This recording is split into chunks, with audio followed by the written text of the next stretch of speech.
Éric Feron, bonjour. Bonjour. Nous sommes en direct du salon Produra. Vous êtes conseil auprès des entreprises en Europe sur les questions de la certification, de la conformité par rapport aux normes RSE. Alors, conformité, certification, qu'est-ce que cela signifie? C'est quoi la différence? Mais, disons que la mise en conformité, c'est une étape qui vient avant la certification. C'est-à-dire que c'est un travail préparatoire à la certification qui doit être presque anecdotique et qui doit se faire très rapidement. Donc nous, on est en amont du process pour qu'un organisme de certification du genre Veritas passe juste après nous pour dire ok, voilà, cette entreprise est effectivement conforme à une norme genre SA 8000 par exemple. Qui est la norme RSE? Qui est la norme, à mon sens, qui se rapproche le plus de la future norme RSE, la future norme ISO 26000. Est-ce qu'aujourd'hui, ce type de process est réservé aux très grandes entreprises ou est-ce qu'une PME, PMI européenne peut avoir accès sans trop de complexité à ce style de développement, en tout cas à ce style de mise en place de stratégie durable?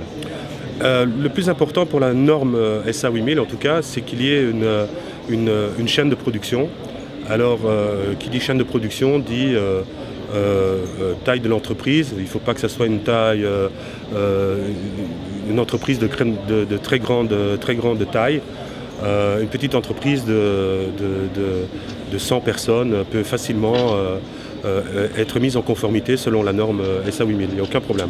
Est-ce que vous pensez qu'aujourd'hui les entreprises qui ont cette démarche ont un avenir économique meilleur que les autres? Alors ça c'est sûr, hein, parce que qui dit mise en conformité dit validation d'une démarche selon la norme SA 8000. Alors ce qui se passe maintenant, c'est que beaucoup d'entreprises clament haut et fort qu'elles font de la RSE. Rien ne vaut évidemment une reconnaissance externe. Si la reconnaissance externe est là, c'est quelqu'un de totalement objectif qui vient confirmer effectivement que telle entreprise, qu'elle soit petite, grande ou familiale, suit en fait une norme. Donc la reconnaissance doit être externe, ça fait pas l'ombre d'un doute.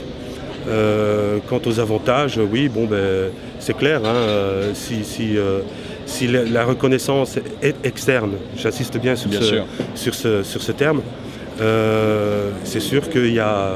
Maintenant, on voit les entreprises qui ne font pas encore de RSE, et dans l'avenir, on verra les entreprises qui font de la RSE et qui sont certifiées. Alors, avant de conclure, un peu plus, soyons précis en quelques mots, cette norme, cette conformité, cette certification, elle intervient sur quel domaine dans l'entreprise?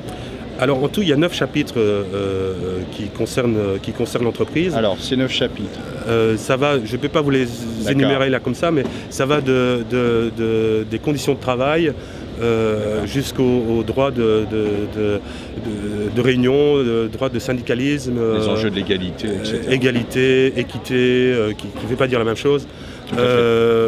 Donc tout ça est pris en compte, il y a 9 chapitres en tout. Et tout ça fait la norme SA 8000. Éric Feron, je vous remercie. C'est moi qui vous remercie.